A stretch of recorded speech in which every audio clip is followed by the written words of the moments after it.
Hello everyone, welcome to my YouTube channel. My name is Savita. आज की video में मैं आपके लिए post basic nursing BSc nursing student के लिए एक बायोकेमिस्ट्री का एक टॉपिक लेकर आई हूँ। तो इस टॉपिक के अंदर हम ये जानेंगे कि बायोकेमिस्ट्री होती क्या है, इसकी हिस्ट्री क्या थी, ठीक है, और ये नर्सिंग स्टूडेंट के लिए क्यों ज़रूरी है, ठीक है। तो प्लीज़ स्टूडेंट इस वीडियो को ज़्यादा से ज़्यादा लाइक शेयर सब्सक्राइब करना मत भूलना, ठीक है। तो आइए अब हम स्टार्ट करते हैं। देखिए, तो अब हम स्टार्ट करते हैं कि बायोकेमिस्ट्री के अंदर सबसे पहले मैं आपको हिस्ट्री के बारे में बताना चाहती हूँ, ठीक है। तो जो भी अगर डिस्कवरी के हिसाब से देखें, the discovery of the first enzyme, यानी कि बायोकेमिस्ट्री के अंदर जो सबसे पहला जो एंजाइम है वो हमारा कौन सा डिस्कवर किया गया था? डाइटेज का मतलब अमाइलेज, ठीक है। तो ये जो एंजाइम की डिस्कवरी थी सन 1833 में की गई थी, ठीक है। तो उसके बाद मैं आपको बता दूँ, इस टर्म को सबसे पहले यूज़ किसने किया था? द टर्म बायोकेमिस्ट्री, आप मेरे साथ साथ नोट्स भी बना सकते हैं। The term biochemistry has been first used in 1822, यानी कि जो भी ये बायोकेमिस्ट्री के टर्म है इसको फर्स्ट यूज़ 1882 के अंदर इसको यूज़ किया गया था, ठीक है। नेक्स्ट आप क्या लिखेंगे? इसको एक्सेप्ट कब किया गया था? It is generally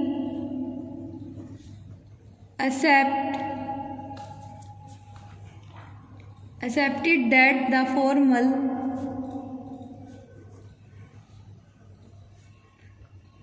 coinage of biochemistry की जो शुरुआत है वो कब अक्कड़ हुई थी? 1903 के अंदर, ठीक है। उसके बाद जो इसकी एडवांस टेक्नोलॉजी थी वो इसके अंदर धीरे धीरे लाई गई थी। तो आप इसके में लिख सकते हैं इन 20th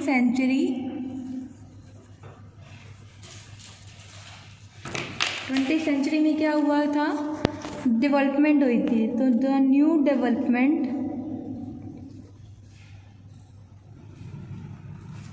of technique such as X-ray, chromatography जो 11th-12th के स्टूडेंट हैं वो पहले भी पढ़ते आए हैं। क्रोमेटोग्राफी में हम सेल को अलग अलग करते हैं, ठीक है। उसके बाद इसके साथ साथ इसके अंदर जो भी एनालिसिस है मॉलिक्यूल की वो भी इंक्लूड किया गया था।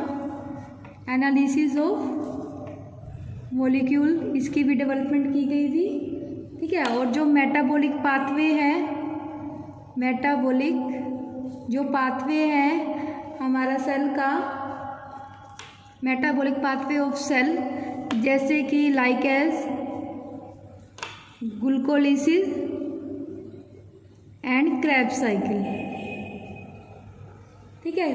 क्रेब्स साइकिल का मतलब क्या है? जिसके अंदर हम कार्बन को रिमूव करते हैं, इसको हम सिट्रिक एसिड साइकिल भी बोलते हैं। तो इसके साथ 20th सेंचुरी में ये डेवलपमेंट की गई थी। अब हम पढ़ते हैं कि बायोकेमिस्ट्री होती क्या है। अगर बायोकेमिस्ट्री की अगर आप डेफिनेशन की बात करें तो बायोकेमिस्ट्री आप क्या बोलोगे सिंपल सी लैंग्वेज के अंदर? The study of molecules basis of life, यानी कि हमारे जीवन में जितने भी मॉलिक्यूलर बेसिस की जो भी स्टडी है उसको हम बायोकेमिस्ट्री बोल देते हैं। अगर हम इसकी मीनिंग की बात करें तो मीनिंग में मैं आपको बताना चाहती हूँ कि जो बायो है इसका मतलब लिविंग एंड नॉन लिविंग से है, और जो केमिस्ट्री का मतलब है वो हमारा केमिकल मॉलिक्यूलर ऑफ स्टडी से है, केमिकल मॉलिक्यूल्स ऑफ स्टडी से है, ठीक है। अब इसके अंदर हमारी अलग अलग डेफिनेशंस आती हैं, जिसके अंदर हम मॉलिक्यूलर स्टडी, मॉलिक्यूलर बायोलॉजी यानी कि इसके अंदर हमारी मॉलिक्यूल की भी स्टडी आती है, जैसे कि अभी मैंने आपको बताया कि मॉलिक्यूलर बेसिस ऑफ लाइफ होता है। तो मॉलिक्यूलर बायोलॉजी क्या होती है? मॉलिक्यूलर बायोलॉजी इट इज़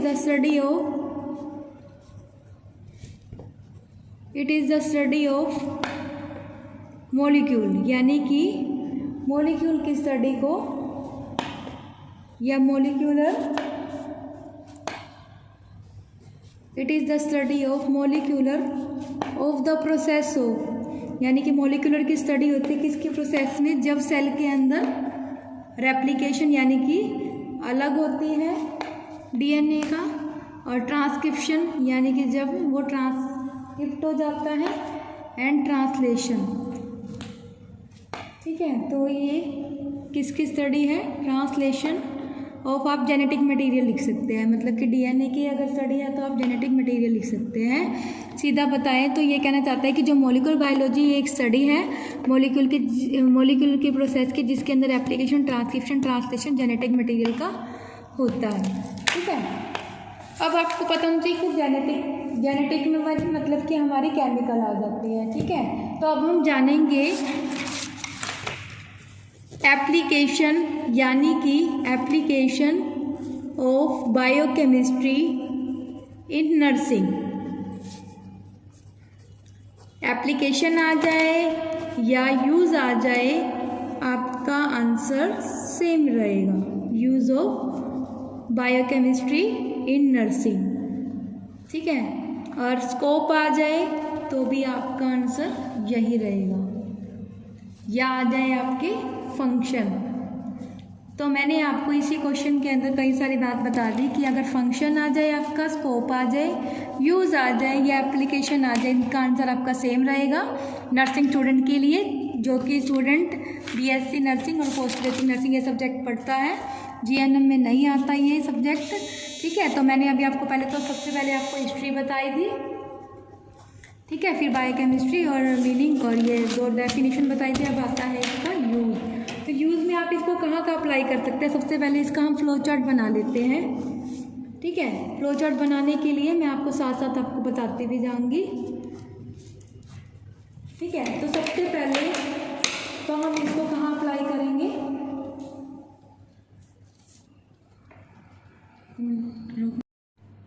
एक तो हम कर सकते हैं इसका अप्लाई थेरेपेटिक एजेंट में। तो थेरेपेटिक एजेंट के अंदर हम क्या कर सकते हैं कि कोई भी हमने थेरेपी देनी उसमें दे सकते हैं।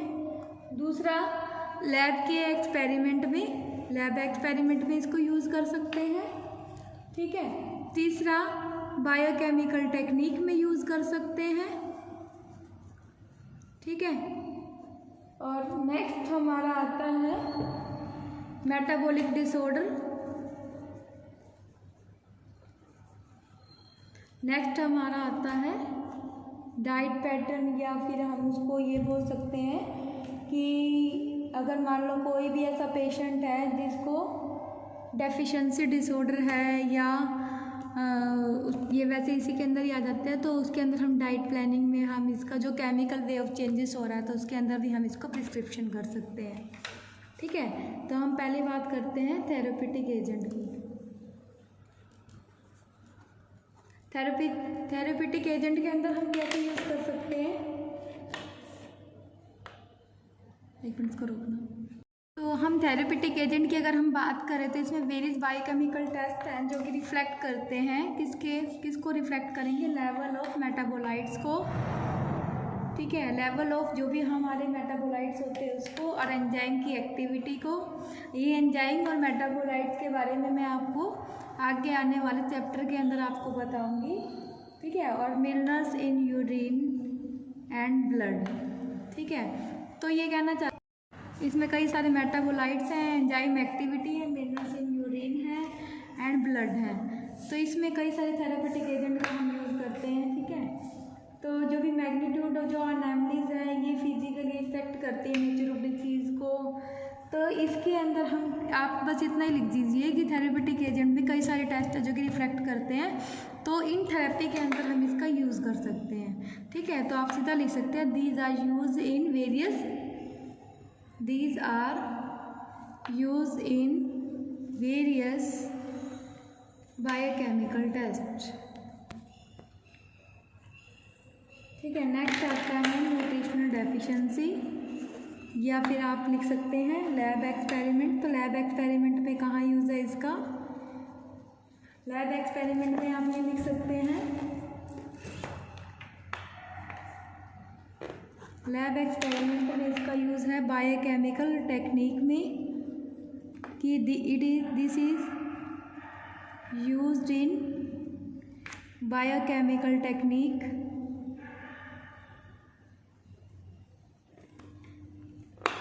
एग्जाम्पल के लिए अगर हम बात करें तो इसमें आता है हमारा हार्मोन्स। ठीक है, हार्मोन लेवल चेक कर रहे हैं, अगर इंसुलिन लेवल चेक कर रहे हैं तो हम लैब के अंदर एक्सपेरिमेंट करके देख रहे हैं ये विटामिन्स। ठीक है, या फिर हमारे अदर्स आ जाते हैं। अदर्स में जैसे कि वॉमिटिंग का हो गया, मिल्क का हो गया, तो ये सारे जो टेस्ट हैं हमारे क्या है, तो आप अदर की जगह ETC लिख दीजिए। ठीक है, यानी कि एक्सेट्रा। ठीक है, तो उसके बाद नेक्स्ट आता है हमारा बायोकेमिकल टेक्निक। बायोकेमिकल टेक्निक में हमारा कहाँ यूज़ होता है इसका?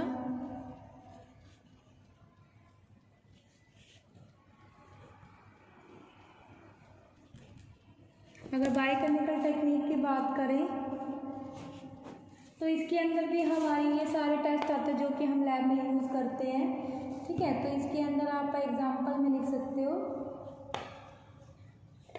these are used in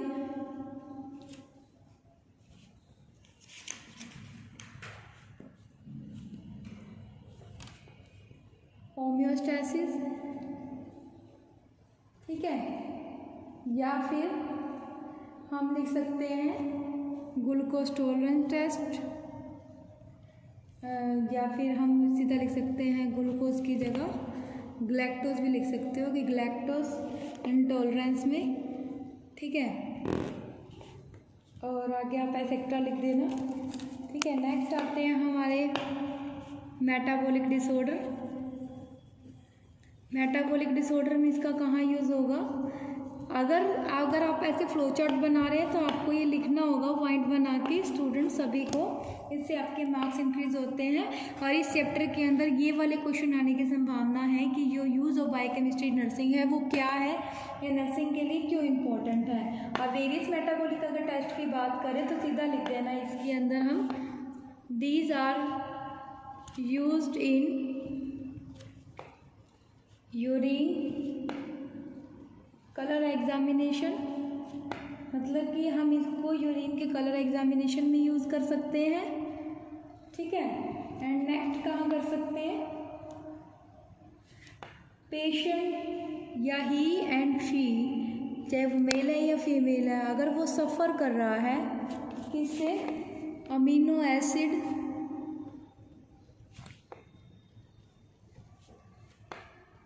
metabolic disorder.